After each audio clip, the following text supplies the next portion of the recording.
VOA Afrique. Bonjour à tous. Bienvenue les amis, c'est vous et nous.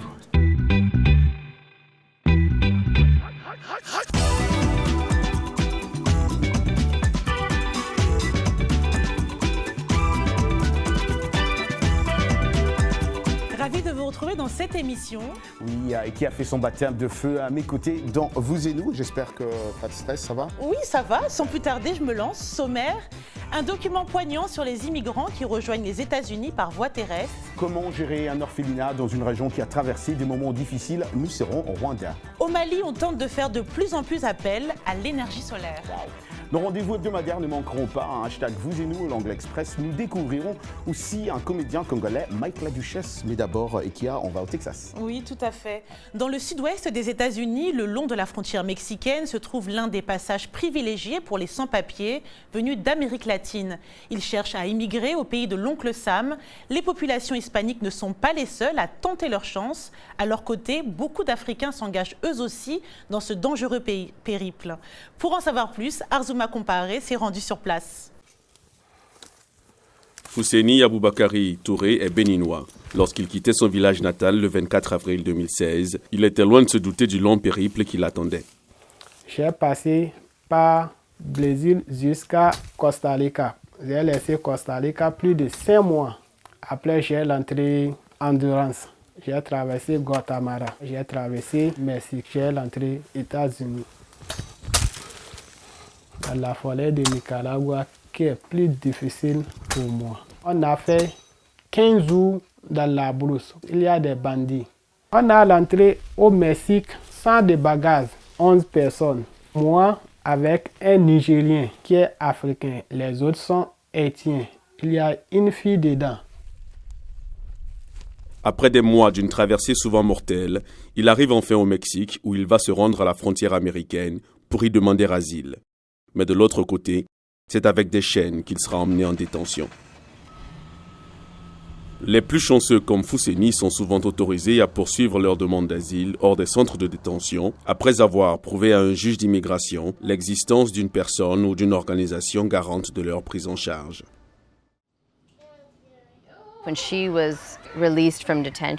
elle a été libérée du centre de détention, Julia a cherché là où une mère immigrée avec des enfants pourrait trouver un abri. Et a trouvé Casa Marinella. Puis elle a pris un bus et s'est présentée à 11h du soir, sur le pas de la porte. Mais le mari de Julia a eu moins de chance.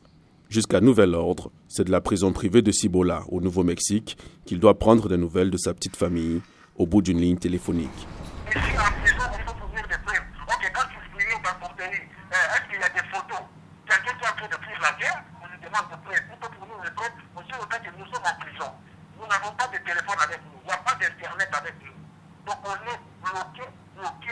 Une situation douloureuse que Julia a du mal à supporter. Je ne sais pas comment mon enfant et moi nous allons vivre. On ne pouvait pas s'imaginer ce qui nous est arrivé. Le rêve américain, mais à quel prix? Celui que paient dans un silence impuissant ces immigrants africains que l'Amérique semble ignorer. Je sais qu'il y a l'immigration est toujours un sujet controversé de la campagne présidentielle ici aux États-Unis. On a vu ça avec plusieurs présidents, Donald Trump et les restes. L'immigration, c'est toujours un de grands sujets. C'est la même chose en Afrique et même en Occident. Ah ben, je c'est sais ça. pas si ça, je dois dire, je te rassure. Mais, ouais, mais ici, en tout cas, c'est sûr. Lui, c'est Arzouma Compaoré. Hormis sa rubrique Afrique numérique, Arzouma réalise aussi d'excellents reportages comme celui qu'on vient de suivre. Hello Arzouma. Salut Roger, salut Eka. Salut Arzouma. C'est différent à voir quand tu ne présentes pas comment Afrique numérique. Afrique numérique. Hein. Ouais, bon, on est plus tech, mais là, souvent, il faut parler de choses un peu plus sérieuses et exactement. assez importantes aussi. Exactement. Alors Arzouma, on apprend aussi, hein, on a vu ce reportage, ce beau reportage, d'abord félicitations. Merci. Mais on apprend aussi souvent certains qui ont déjà été déportés, certains des Africains qui ont été déportés, ne s'avouent pas pour autant vaincus et envisagent toujours, malgré les risques hein, et les tarifs aussi qu'ils endurent, de rentrer, de réussir encore, une deuxième chance. Est-ce que c'est ce qu'ils t'ont dit quand tu les as vus? Certains t'ont parlé de ce qui les motive au fait pour revenir. Je pense qu'en général, de toutes les personnes qu'on a rencontrées, en tout cas, on peut les classer en deux catégories. Il y a ceux qui fuient la persécution politique ou quel que soit le type de persécution, et l'autre, c'est la misère. Ils viennent ici parce qu'ils pensent qu'ici, ils auront un meilleur futur, un meilleur avenir et la possibilité aussi de se réaliser pleinement. Donc, c'est vraiment ça. Il n'y a pas de... Je ne peux pas dire qu'il y a... Je ne peux pas donner trop de détails par rapport à ça, mais l'essentiel, c'est vraiment venir ici. Les États-Unis, c'est l'Eldorado, c'est le pays où tout est possible, c'est la liberté d'expression et tout. Donc, c'est toujours quelque chose qui est d'actualité. Ils viennent ici à tout prix et certains font des témoignages assez touchants en disant que quand ils sont en détention, c'est tellement horrible ce qu'ils vivent en mangeant des choses vraiment immondes, en ayant des rejets assez fréquents. Est-ce que tu as réussi à avoir des témoignages ou en tout cas de la positivité par rapport à tout ce long périple? Est-ce qu'il y a quand même des choses qui ressortent, qui arrivent à être positives? La chose positive dont on peut parler, c'est peut-être ce facteur humain, de savoir qu'il y a des gens qui sont là pour aider, de savoir qu'il y a des centres comme le centre dont on a parlé, centre Casa Marinella, où les gens peuvent venir se sentir... Ils recréent un autre monde, un autre univers où ils se sentent en famille, avec des gens qui viennent d'un peu partout, de cultures différentes, qui parlent des langues complètement différentes, mais ensemble, ils ont un but commun, c'est de venir, c'est de goûter en fait au rêve américain. Donc ils sont mus par ce sentiment-là de s'entraider, de se supporter les uns les autres. Et des centres comme celui-là, il y en a beaucoup dans toute la zone sud, au niveau du Texas et tout. Il y en a pas mal qui aident, qui accueillent justement ces réfugiés, soit des réfugiés, soit des immigrants, des demandeurs d'asile, qui viennent pour justement continuer leur processus pour espérer un jour avoir cette citoyenneté dont tout le monde a envie. Merci beaucoup Arzouma. Merci Arzouma pour ce beau reportage. Il revient encore avec beaucoup plus de reportages.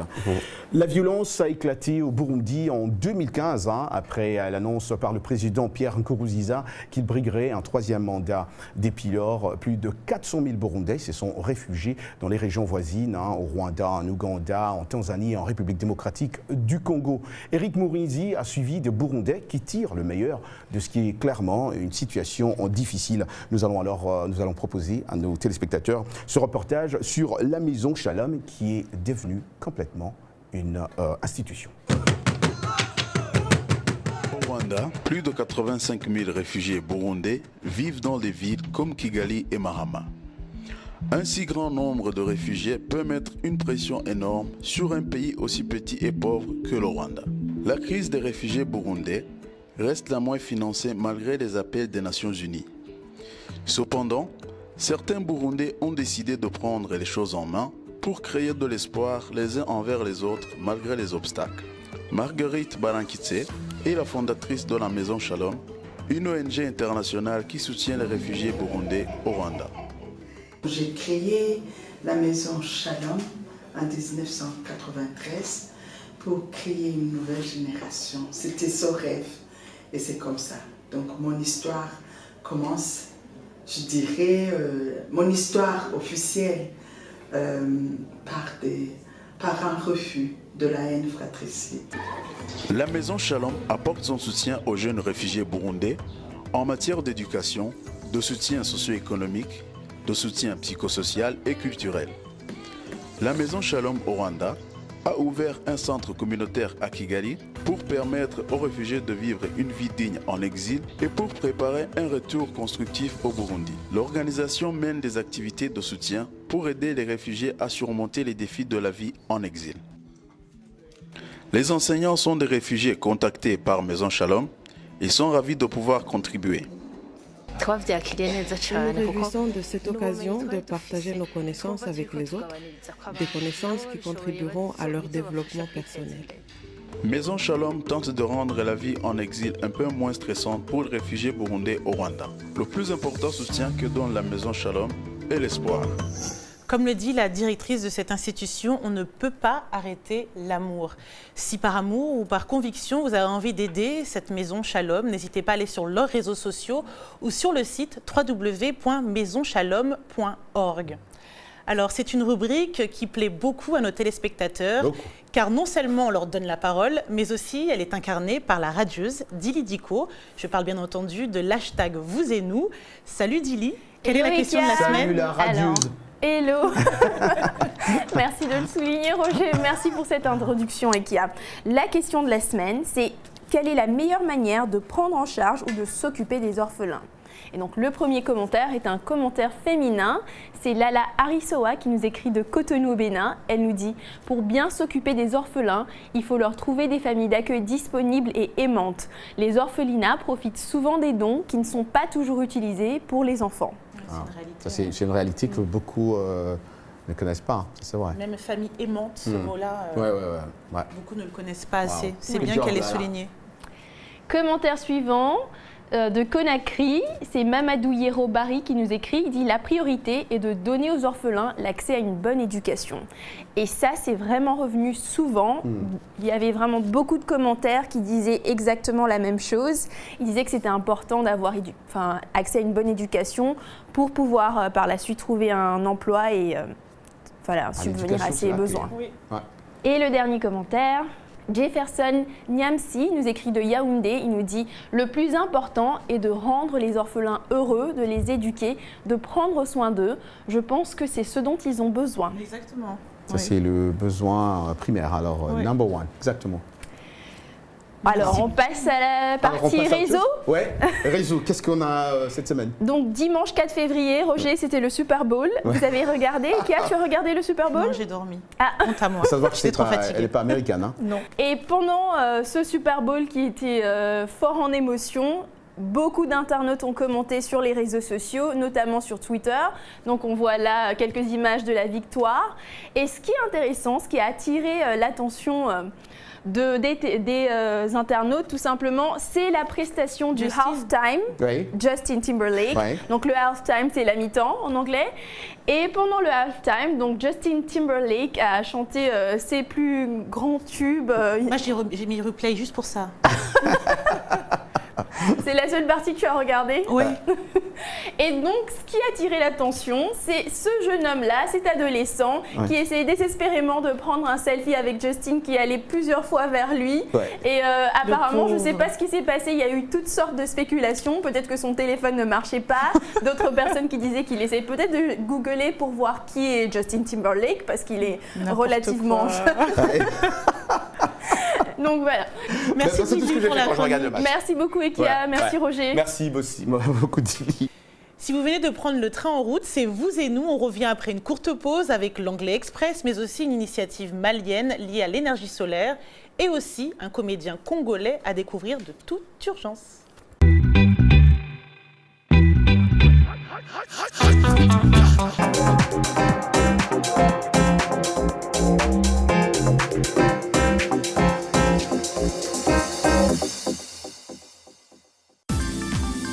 La VOA sur votre portable avec l'application Mobile Streamer.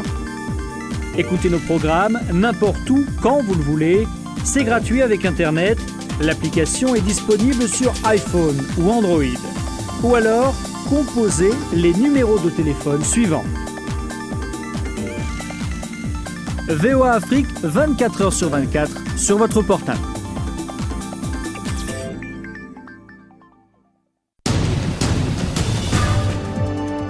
Washington Forum, votre décryptage hebdomadaire de l'actualité africaine, américaine et internationale sur VOA Afrique.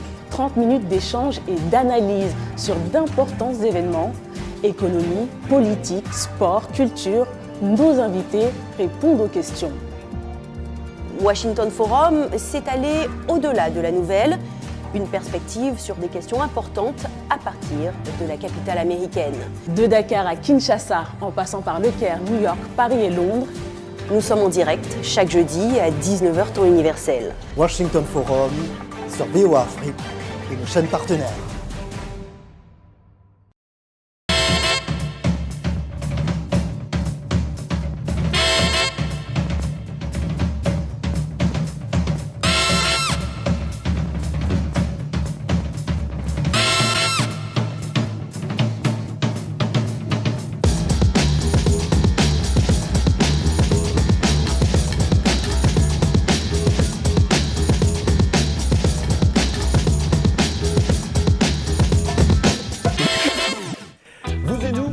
Vous voulez apprendre l'anglais? Écoutez, c'est maintenant avec Michel Joseph dans Anglais Express.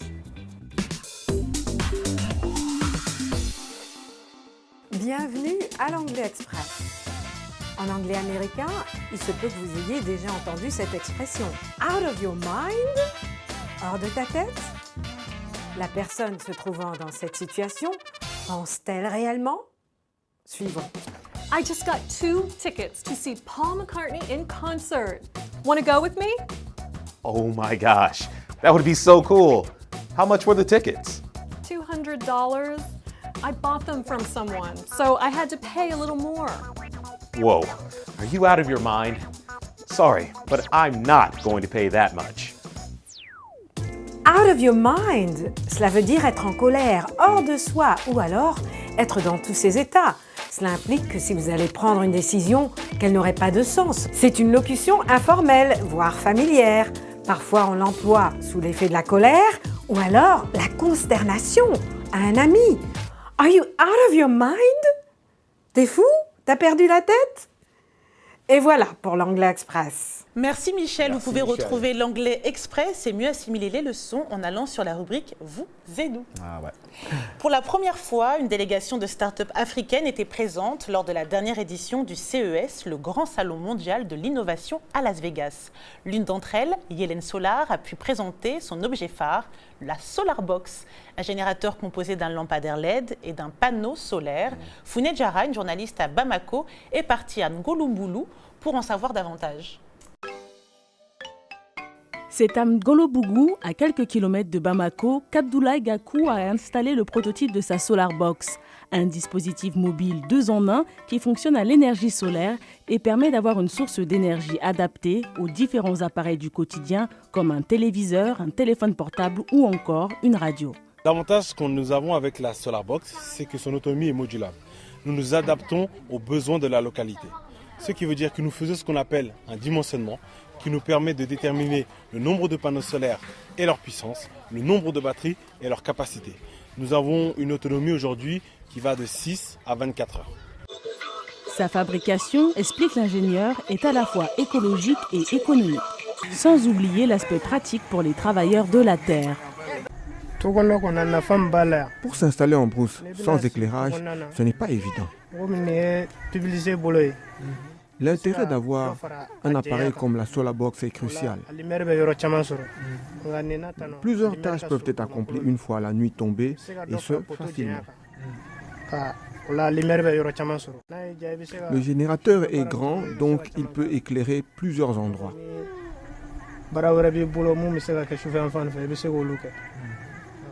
Au Mali, seuls 15% des zones rurales sont électrifiées. La Solar Box entend bien combler ce déficit.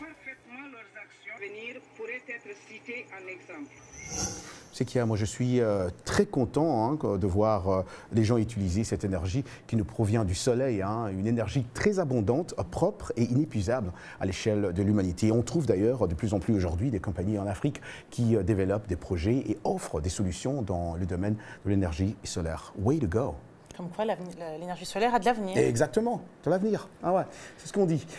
L'accès croissant à l'Internet a provoqué une révolution technologique qui influence notre mode de vie à bien des égards, des paiements jusqu'à la façon dont nous consommons l'information. La technologie donne aux gens les outils nécessaires pour accomplir ce qu'ils ne pouvaient pas accomplir auparavant. Un exemple, l'industrie de l'édition au Nigeria. Samuel Okocha nous en dit plus. Edirin Edero a eu un succès immédiat quand elle a publié son premier livre électronique sur Amazon. Elle a tiré des leçons de son succès et a choisi de les partager avec les autres. Aujourd'hui, elle donne des conseils lors d'événements comme celui-ci sur la façon dont les auteurs peuvent réussir dans le milieu de l'édition numérique. Je crois que l'édition numérique est l'avenir de l'édition, en particulier pour les jeunes.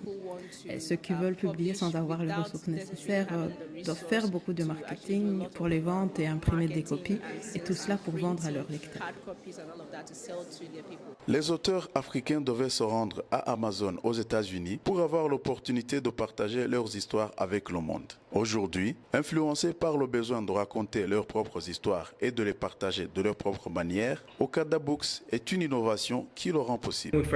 Quand nous avons commencé, nous pensions que nous allions voir les éditeurs traditionnels et leur parler des avantages d'utiliser Okada Books comme plateforme numérique. Mais nous avons réalisé que les éditeurs traditionnels prenaient du temps à accepter Okada Books. Donc nous avons fini par nous concentrer sur les auteurs non traditionnels qui s'autopublient et nous avons trouvé beaucoup d'opportunités là-dedans. Nous avons trouvé des auteurs qui donnaient gratuitement leurs livres sur leur blog. Ils ont mis leurs livres sur Okada Books et ils sont en mesure de faire un demi-million à 1 million de naira sur quelque chose qu'ils donnaient gratuitement. Cela donc a été très gratifiant de voir les auteurs récolter les fruits de leur travail. Même dans des centres d'excellence et d'innovation comme l'Université de Lagos, l'adoption des livres électroniques reste une lutte difficile. Je reviens tout juste de l'Université de Lagos pour essayer de convaincre les professeurs d'essayer de mettre leurs livres sur Okada Books, ce qui serait très bénéfique. La plupart des professeurs disent « Non, si quelqu'un entre dans mon bureau et ne voit pas des livres physiques, je ne suis pas professeur. Ils ont besoin de voir des livres. » Voilà donc les mentalités que nous essayons de combattre. Malgré les défis, Okada Books a grandi et continue de connaître une croissance et d'augmenter sa collection de livres. Même si c'est dur des fois, l'avenir de la littérature africaine semble prometteur. Wow, les livres en ligne, je ne sais pas si tu as l'habitude de lire. Moi, j'ai l'habitude de lire, mais en ligne, je ne suis pas encore habituée en fait. Ah bon? Ouais, je sais que dans les transports en commun, c'est pas mal parce que des fois, j'ai le mal de mer ou le mal d'avion quand je lis. Mais j'ose pas encore écouter des audiobooks. Mais je pense que c'est quand même l'avenir. Et surtout, ce qui m'a plu dans le reportage, c'est qu'on nous amène beaucoup à lire nos auteurs, à ne pas oublier qu'on en a beaucoup. C'est vrai. Et comme ils disent dans le reportage d'ailleurs, et moi je suis un peu d'accord avec ce monsieur qui a dit que comment les livres, c'est toujours... enfin, certains essaient encore de garder leurs livres. Voilà, ils veulent précieux. Pas. C'est précieux. Ouais. Ils veulent voir. Un monsieur a dit, quand tu viens dans mon bureau, tu ne trouves pas des livres. Attends. Donc tu dois voir des livres physiquement, les voir et les toucher. Moi aussi j'aime bien l'objet. D'ailleurs, est-ce que tu as un auteur africain préféré? Moi, j'en ai beaucoup. Alors, Mudimbe, j'adore, c'est tout. Ouais. Et toi? Tanela Boli. Ah, j'ai jamais lu Tanela Boli.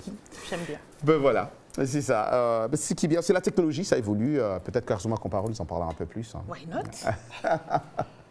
Ben voilà, Mike Laduchesse. Mike Laduchesse, l'un des acteurs les plus célèbres de sa génération et le premier en République démocratique du Congo à avoir interprété le rôle, t'es prête?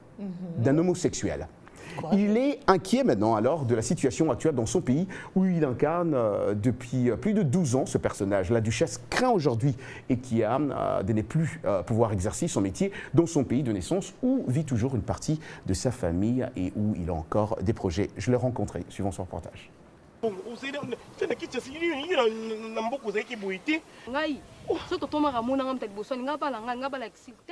Et aujourd'hui, bien sûr, nous avons cet honneur et ce privilège de recevoir avec nous dans ce studio la duchesse. Personne d'autre que la duchesse. La duchesse, c'est un grand plaisir, comme on dit chez nous, et Sengo. Vraiment un grand plaisir. On peut se tutoyer, hein, on peut se tutoyer. Vraiment, ça me fait tellement plaisir de te rencontrer pour la première fois ici à Washington, dans ce grand studio de La Voix d'Amérique. Comment ça va d'abord? Oui, ça semble aller, mon tour. Ouais, ça semble aller bien. Tout s'est bien passé, le voyage? Ah oui, très bien. La duchesse, c'est très important de voir où tu es aujourd'hui et que tu viens de recevoir un prix ici aux États-Unis. Comme on dit ici aux États-Unis en anglais, what's next pour la duchesse? Où est-ce que la duchesse se voit maintenant? Avec tous ces gens que tu as rencontrés, tu m'as dit des gens que tu regardais à la télé et tu t'es dit, mais attends, si je peux les rencontrer comme ça, peut-être que je vais sauter d'étape, je ne vais plus rester à mon niveau, bien que le niveau congolais, ce n'est pas mauvais, mais est-ce que tu as maintenant des projets de progresser plus à l'international? Oui. Et mon rêve d'abord, c'est bon, c'est pas vraiment un rêve, j'ai l'envie d'apprendre l'anglais. Parce que je vois qu'à tout moment, je suis limité. Quand il y a des journalistes devant moi qui me posent des questions en anglais, je n'arrive pas à bien s'exprimer parce que je ne maîtrise pas bien la langue. Donc, je vais d'abord prendre l'anglais, je vais commencer par là. Et après, ce que je rêve, c'est d'être un grand réalisateur. Un grand réalisateur, réaliser de grands films, un grand réalisateur des professions. Ouais. Et en parlant de ton pays d'origine, la RDC, beaucoup de gens qui nous parlent sur les réseaux sociaux disent que ça ne va pas. Et pour toi, en tant qu'artiste, aujourd'hui, qu'est-ce que tu peux nous dire? C'est quoi la situation aujourd'hui au pays? Tu viens du pays. La situation, c'est un peu compliqué. On a des sérieux problèmes politiques et tout. Mais je suis sûr que ça va s'arranger avec les temps. Bon, oui, c'est vrai, on peut faire des marches, on peut tout dire, mais si la volonté de Dieu n'est pas là, donc on va travailler dans le vent.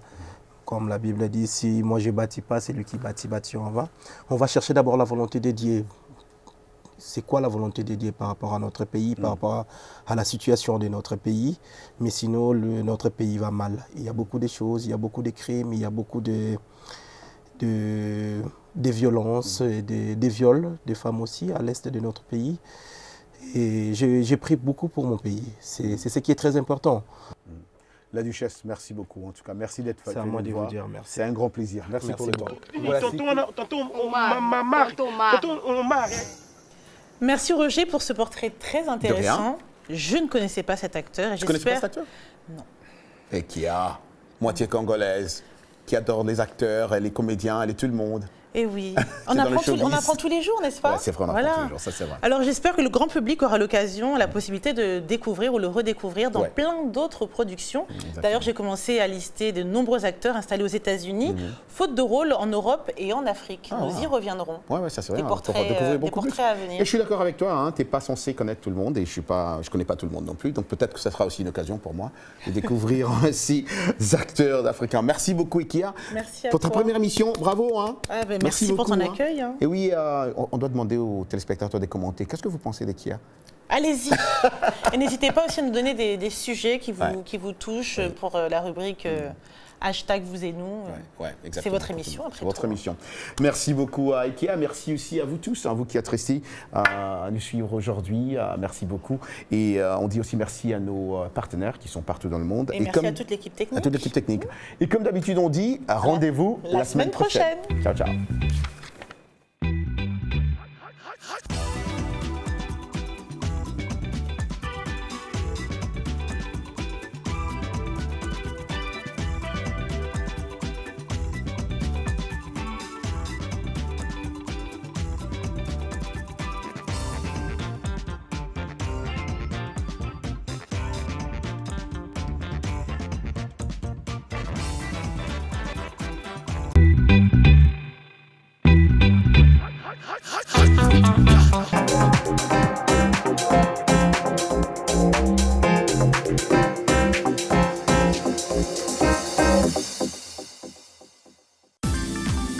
La VOA sur votre portable avec l'application Mobile Streamer.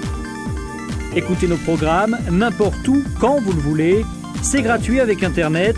L'application est disponible sur iPhone ou Android. Ou alors, composez les numéros de téléphone suivants. VOA Afrique, 24 h sur 24 sur votre portable.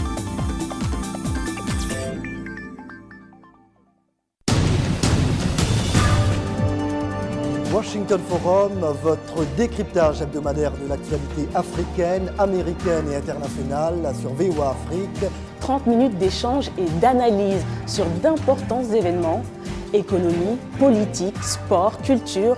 Nos invités répondent aux questions. Washington Forum, c'est aller au-delà de la nouvelle, une perspective sur des questions importantes à partir de la capitale américaine. De Dakar à Kinshasa, en passant par Le Caire, New York, Paris et Londres. Nous sommes en direct chaque jeudi à 19 h temps universel. Washington Forum sur VOA Afrique et nos chaînes partenaires.